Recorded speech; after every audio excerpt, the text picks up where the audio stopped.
الحمد لله نحمده ونستعينه ونستغفره ونؤمن به ونتوكل عليه ونعوذ بالله من شرور أنفسنا ومن سيئات أعمالنا ونعوذ بالله من شرور أنفسنا ومن سيئات أعمالنا ونعوذ بالله من شرور أنفسنا ومن سيئات أعمالنا وقال سبحانه وتعالى إن الله وملائكته يصلون على النبي يا أيها الذين آمنوا صلوا عليه وسلموا تسليما اللهم صل على محمد وعلى آل محمد كما صليت على إبراهيم وعلى آل إبراهيم إنك حميد مجيد اللهم بارك على محمد وعلى آل محمد كما باركت على إبراهيم وعلى آل إبراهيم إنك حميد مجيد صدق الله العظيم وصدق رسوله الكريم أما بعد محترم حضرات دوستو،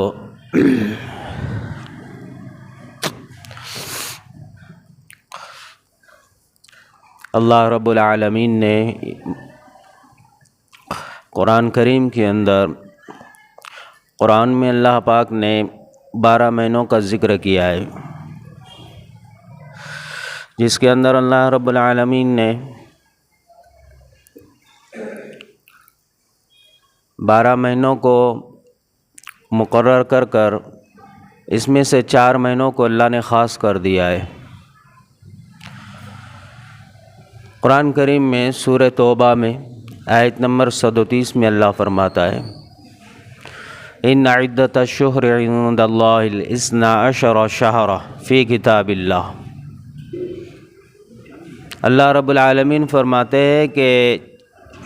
سال کے 12 مہینوں کو یہ اللہ نے اپنے قدرت سے پیدا کیا ہے، اللہ ہی نے جو ہے مہینے بنائے، سال بنائے، اس میں سے اللہ نے 4 مہینوں کو حرمت والا اللہ رب العالمین نے ان کو الگ کیا، حرمت کے ساتھ ان کو جوڑا، جس میں سے وہ 4 ماہ مبارک جو حرمت والے ہیں، اس میں سے یہ جو مہینہ چل رہا ہے اس میں سے وہ ایک رجب جو حال میں جو شروع ہے یہ 1 مہینہ ہے، اور آگے جو رمضان کے بعد ذی القعدہ، ذی الحج اور محرم، یہ 3 ایک ساتھ ہے۔ یہ 4 مہینے عزت والے ہیں، بزرگیت والے ہیں، اور یہ 4 مہینوں کے اندر ان کی اعمالوں کے ساتھ ان کی فضیلت ہے کہ ان 4 مہینوں کا ہر بندے کو اکرام، ادب اور اس کا احترام کرنا ہر ایک کے لیے ضروری ہے، کیونکہ ان 4 مہینوں میں جو بندہ جس طرح سے جو اعمال کرتا ہے اللہ اس عمل کا وزن بڑھا دیتا ہے ثواب کے اعتبار سے۔ رجب کے اندر بندہ یا پھر آگے آنے والے 3 مہینے اس میں جو نیکیاں کرتا ہے اللہ اس کے نیکیوں کے اجر کو بڑھا دیتا ہے، زمانے کے بدلنے سے اور وقت کے بدلنے سے اعمالوں کا اجر بڑھ جاتا ہے، وقت کے بدلنے سے، زمانے کے بدلنے سے اعمالوں کا وزن بڑھ جاتا ہے۔ کوئی بندہ اکیلے نماز پڑھتا ہے تو اس کو وہاں پر نماز کا ثواب کم ہوتا ہے، وہی بندہ اگر مسجد میں نماز پڑھتا ہے تو 25 نمازوں کے برابر اس کو اجر ملتا ہے، اور وہ عام مسجد سے جامع میں جا کر پڑھتا ہے تو 500 نماز کا ثواب ملتا ہے۔ یہ جگہ بدل رہی ہے تو ثواب بدل رہا ہے، بڑھ رہا ہے۔ وہی بندہ اب وہاں سے آگے مسجد نبوی میں جا کے نماز پڑھے تو 50,000 نمازوں کا ثواب ہے، جبکہ وہی نماز ہے جو یہاں پر ظہر کی پڑھا کرتا تھا۔ اب وہاں سے اگر بندہ اور آگے چلا جائے اور کعبۃ اللہ میں اگر وہ نماز پڑھ لے تو وہاں پر ایک نماز پر 1 لاکھ نماز پڑھنے کا اجر اور ثواب ملتا ہے۔ تو وقت کے بدلنے سے، زمانے کے بدلنے سے اللہ پاک اجر کو، اس کے ثواب کو بڑھا دیتا ہے۔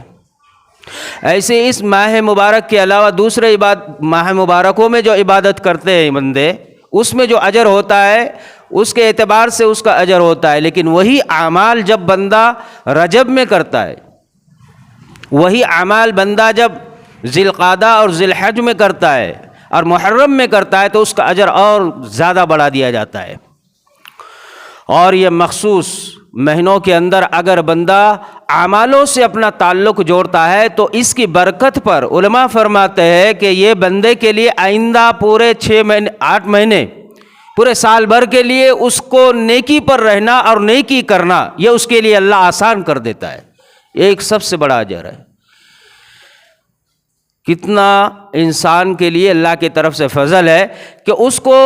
ان مہینوں کے علاوہ کے مہینوں میں اس عمل کی برکات پر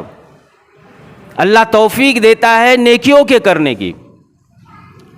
اور جو بندہ ان ماہ مبارکوں میں نمازوں کی پابندی کرے، ذکر اذکار کی پابندی کرے، روزوں کی پابندی کرے، توبہ اور استغفار کرے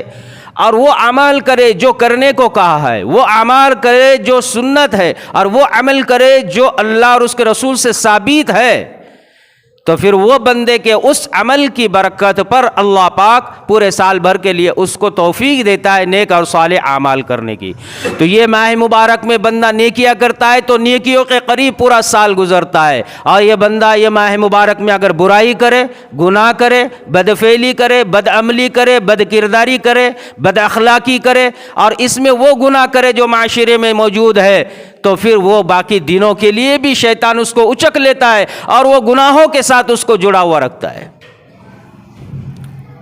تو یہ ماہ مبارک کی قدر یہ ہے کہ اس کے اندر ہم خوب عبادتیں، توبہ اور استغفار، اور اس میں خوب اذکار اور ذکر اور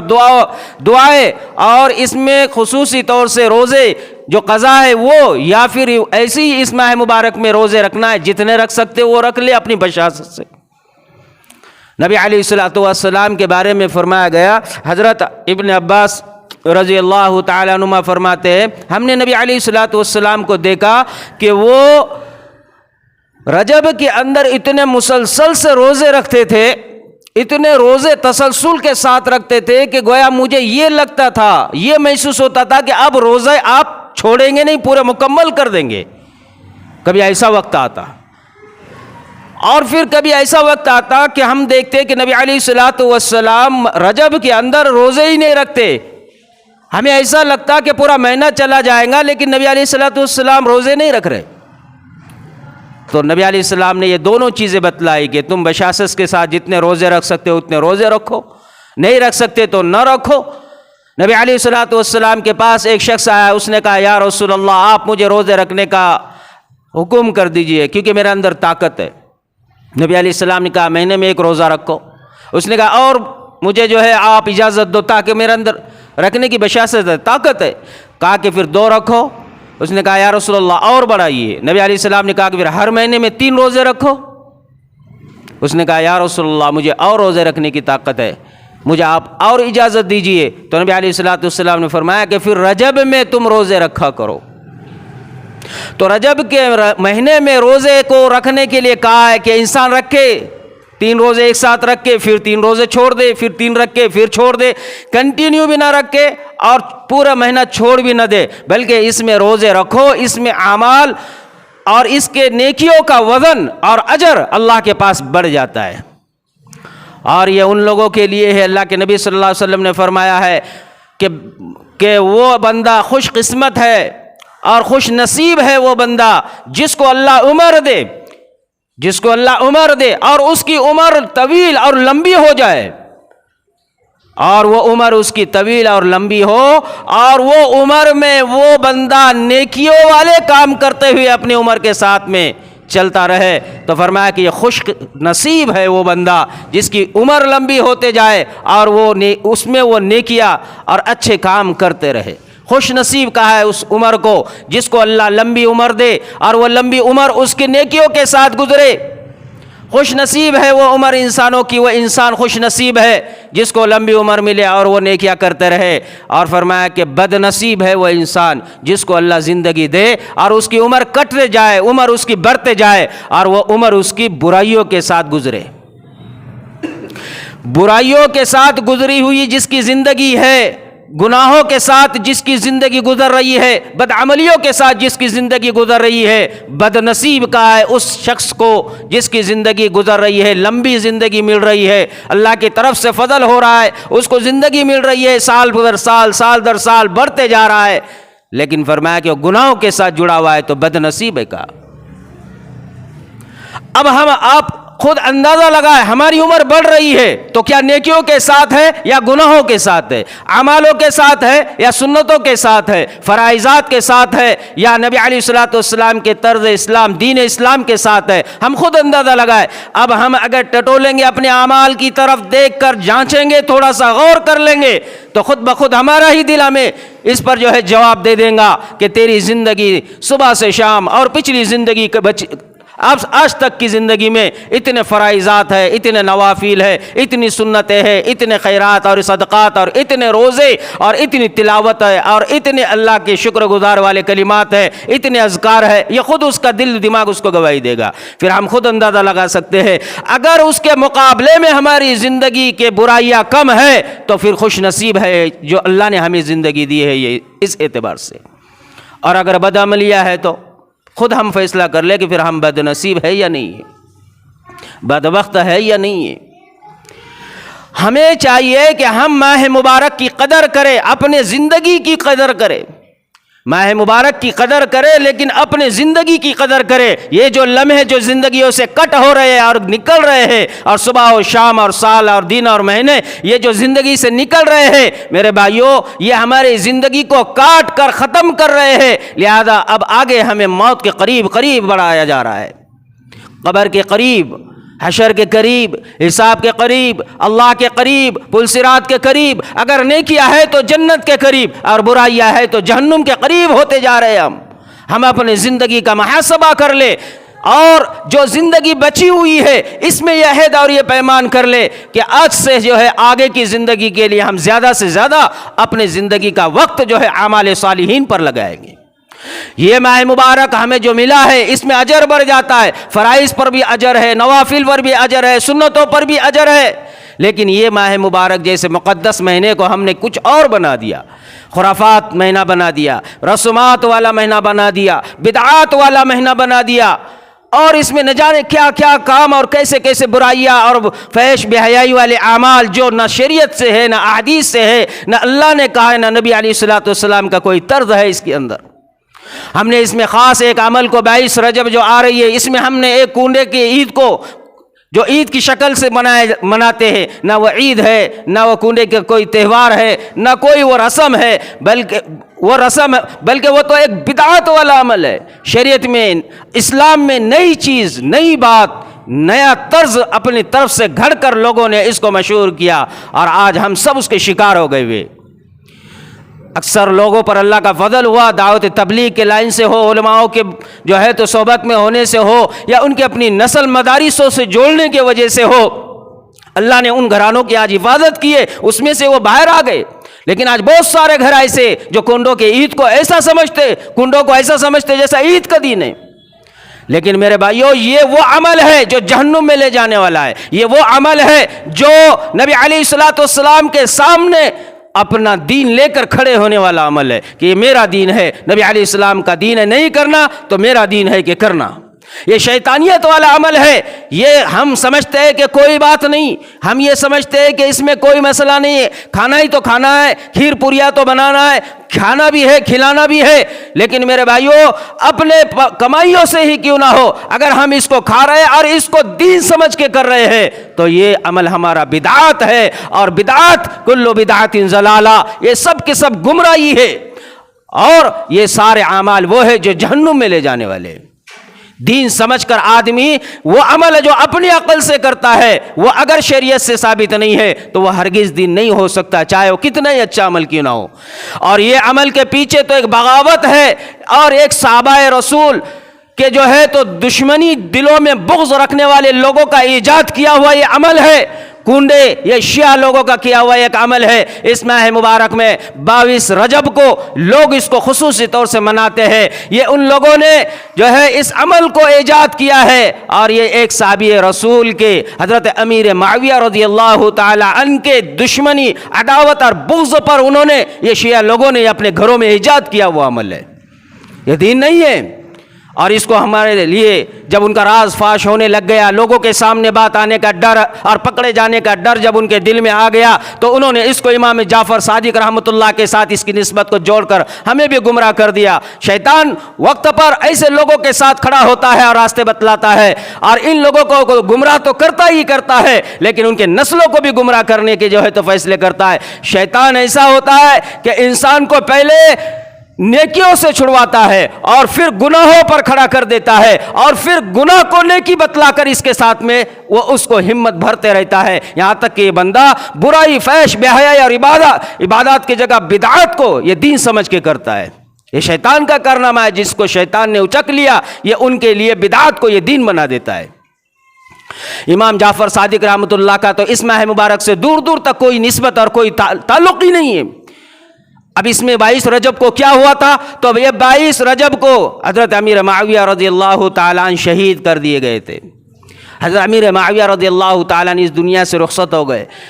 تو ان کے جانے کے بعد یہ شیعہ لوگوں نے اس عمل کو خوشی کے طور پر چھپ کر، کیونکہ اسلامی حکومت تھی، پکڑے جانے کا ڈر، مارے جانے کا ڈر، جان کا ڈر، انہوں نے اپنے گھروں کے دروازے بند کر دیے، گھروں کے اندر ایک مخصوص جگہ کو چن لیا، پردوں کا اہتمام کر لیا، رات کا وقت اس کے لیے مقرر کیا، اور کھیر اور پوریوں کا بنا کر اس جگہ پر بیٹھ کر خود بھی کھاتے، اور یہ ہوتا کہ اس کو کھانے اور کھلانے کا بھی رواج ہوتا، تو اسی طرح اندھیرے میں ان کو کھلاتے اور پردوں کے اندر بٹا کر چھپا کر کھلاتے، یہ خوشی مناتے تھے۔ یہ خوشی والا عمل وہ کرتے تھے کیونکہ ان کے لیے انہوں نے ان کے دل میں جو ہے بغض اور حسد اور جو دشمنی تھی، اس کے بنسبت انہوں نے اس عمل کو ایجاد کیا ہے۔ آج تک بھی جو دیکھتے ہوں گے پہلے سے کہ آج بھی جو رسم اور کنڈے جو مناتے ہیں نا، وہ گھروں کے اندر ایک کونے میں پردے ڈال کر، پردوں کے اندر بنا کر وہیں بٹا کر کھلاتے۔ پہلے فجروں سے پہلے اس کا انتظام ہوتا تھا، اب تو کھلے عام لوگ اس کو جو ہے تو ترجیح دیتے ہیں، کھلے عام لوگ کھاتے ہیں، اور کھلے عام لوگ اس کو جو ہے تو کھا کر قہقہے لگاتے اور ڈکارے دیتے ہیں، اور بڑا فخر اور سعادت مند سمجھتے ہیں اپنے آپ کو، بہت بڑا تیر مار لیا، بہت بڑی نیکی کر لی، بہت بڑا میں عبادت گزار، میں بہت بڑا دیندار اپنے آپ کو سمجھتے ہیں۔ نہیں کرنے والوں کو لعن طعن کرتے ہیں۔ یہ ایسے بد نصیب انسان ہے جس کو پتہ ہی نہیں ہے، علم کی کمی، جہالت عام، اپنے دل و دماغ پر دنیا غالب، دین کا کوئی تعلق نہیں، تو ان لوگوں نے اس کو ایسا ایجاد کیا۔ اب امام جعفر صادق رحمۃ اللہ علیہ کا اس ماہ مبارک سے کوئی تعلق نہیں، ان کے ساتھ اس کو جوڑ دیا۔ امام جعفر صادق کی نہ اس میں ولادت ہے، نہ اس میں موت ہے، نہ یہ دنیا میں آنے کا ان کا جو وقت تھا وہ 8 رمضان تھا، سن ہجری 80 یا 83 تھی، رمضان 8 میں یہ دنیا میں تشریف لائے، تو اس سے بھی ان کا کوئی تعلق نہیں۔ اب دنیا سے جانے کا وقت ان کا جو ہے تو شوال کا مہینہ ہے، شوال کے مہینے میں سن 148 میں یہ دنیا سے رخصت ہو گئے، تو پھر ان کا تعلق نہ موت کا نہ دنیا میں آنے کا اس ماہ مبارک سے، تو پھر ان کی طرف اس کی نسبت کو جوڑنے کا کیا مطلب؟ تو میرے بھائیوں، یہ سراسر لوگوں کو گمراہ کرنے والا عمل، اور لوگ آج اس کے اندر پورے جو ہے تو گرفت ہے، لوگ اس کو کرتے۔ اس لیے یہ کرنا تو دور، اس کو کھانا بھی نہیں چاہیے، کوئی لا کر دے تو بھی اس کو دھتکار دے، اگر ہم نے کھا لیا، لے لیا، کوئی بات نہیں، اچھی چیز ہے، پھینکنا کیوں ہے، رکھنا ہے، کوئی بات نہیں، بچے کھا لیں گے، تب بھی لینے پر بھی میرے بھائیوں کسی کے بدعات والے عمل کو ترجیح دینا ہے، اس کو ہمت افزائی اس کو پہنچانی ہے، اور اس طرح سے اس کے شوق کو بڑھانے والا عمل ہے اگر تم نے اس کا ہدیہ یہ اس طرح کا قبول کیا تو۔ اور یہ دشمنان صحابہ کے جو ہے، یہ ان لوگوں نے صحابی کے دل میں بغض اور دشمنی رکھ کر اس کو بنایا ہے، اور ہمارا دل گوارا کرے کہ ایک نبی کے صحابی جس کے دشمنی پر انہوں نے خوش ہو کر، ان کے دل میں بغض ہونے پر، ان کی شہادت پر یہ عمل کیا ہے، اور ہم کھائے اس کو۔ تو میرے بھائیوں، ایک تو اس عمل سے ہمیں بچنا ہے۔ اس ماہ مبارک میں کرنے کے کام بہت ہے، رمضان کی تیاریاں کرو، روزوں کا اہتمام کرو، دعا اذکار کا اہتمام کرو، توبہ اور استغفار کرتے رہو، اپنے ذات سے جو کر سکتے وہ کام میں اپنے آپ کو آگے رکھو، وہ کام نہ کرو جو شیطان نے کیا، وہ کام نہ کرو جو جہنم میں جانے والے ہیں۔ وہ کام اگر ہم نے کر لیا اللہ ناراض ہوگا، اور جب اللہ ناراض ہوتا ہے تو انسان کی زندگیوں کو اللہ تنگ کر دیتا ہے، حالات ڈال دیتا ہے، پریشانیاں اور مصیبتیں آتی ہے، ذلت اور پستی آ جاتی ہے، رسوائیاں گھر بیٹھے ہمیں مل جاتی ہے، اور یہ نتیجے آج آنکھوں سے ہم دیکھ رہے ہیں، ہمارے امت کا حال، اپنا حال۔ دین سے بے دینی، دین کو ہم نے سمجھا ہی نہیں، بے دینی پر اتنے زیادہ سینہ تان کر کھڑا ہوا ہے ہر گھر کا ہر فرد۔ صبح سے شام تک کوئی نماز گھر میں نہیں ہوگی لیکن پھر بھی مسلمان ہے، صبح سے شام تک گھر میں کوئی سنت کا اہتمام نہیں ہوگا لیکن پھر بھی ایمان والے۔ یہ آج ہمارا حال ہے، اور پھر ہم آج کہہ رہے اللہ کی مدد کیوں نہیں آتی، اللہ ہمارے اوپر کیوں حالات کو لا رہا، اللہ ہمارے ساتھی کیوں اس طرح سے۔ ہمارا مسئلہ میرے بھائیوں اس طرح کا ہے، اگر ہم ایسے اعمالوں کے ساتھ ہوگے تو میرے بھائیوں تب بھی ہم اللہ کا شکر ادا کریں کہ زندہ ہے اور باقی ہے۔ یہی ہمارے لیے اللہ کا ہمارے اوپر فضل ہونے کا انعام ہے کہ اللہ نے ابھی بھی ہمیں زندہ اور باقی رکھا ہوا ہے، ورنہ ہمارے اعمال برائیاں تو چھوڑو، عبادتیں بھی ہماری یہ بھی استغفار کے قابل ہے، عبادتیں بھی کر بھی اس پر استغفار کرنے کی ضرورت ہے، کیونکہ ہمارا نہ نماز میں قرآن صحیح ہے، نہ ذکر صحیح ہے، نہ اذکار صحیح ہے، نہ رکوع اور سجدے کے ہمیں جو ہے تو کچھ سنتیں پتہ ہے، نہ اس کے اندر پڑھی جانے والی اذکار دعائیں جو ہے تو ہمیں آتی ہے، پھر بھی ہم نمازی ہیں، پھر بھی مسلمان ہیں۔ اللہ رب العالمین جب بندہ ایک طرح سے تو تھوڑی بہت عبادتیں کر یہ ظاہر کرتا ہے کہ میں ایمان والا ہوں، اور دوسری طرف 99% انسان اللہ کے خلاف کھڑا ہوا ہے، اس کی اولادیں بھی کھڑی ہے اللہ کے خلاف، اس کی گھر کی مستورات بھی اللہ کے خلاف کھڑی ہوئی ہے، وہ خود بھی اللہ کے خلاف کھڑا ہوا ہے۔ دیکھو اپنے آپ کو آئینے کے سامنے لے جا کر، دیکھو اپنے آپ کے گھر میں کے چوکٹ میں کھڑے ہو کر گھر کے چاروں کونوں کی اور دیکھو اپنے بچے کو سر سے پیر تک، اور دیکھو ہمارے گھر کے مستورات کو، اور جانچو اور ڈٹولو اور سوچو کہ کیا ہے گھر کے اندر ہمارے بے دینی کا حال۔ اگر ہم اسی حالت پر اگر دنیا میں ہوگے تو کیوں نہیں آسمانی اور زمینی آفات ہمیں گھیر لیں گی۔ اللہ کا وعدہ مومنوں کے ساتھ ہے، اللہ کا وعدہ مسلمانوں کے ساتھ نہیں ہے۔ اللہ کا وعدہ، اللہ کی مدد کی، نصرت کی جو اللہ کی وعدے ہے بندوں کے ساتھ، وہ مومنوں کے ساتھ ہے۔ اور مومن کہتے کس کو ہے؟ فرما بردار اطاعت والے کو، جو 24 گھنٹے زندگی کے انسان کے دو رخ ہے،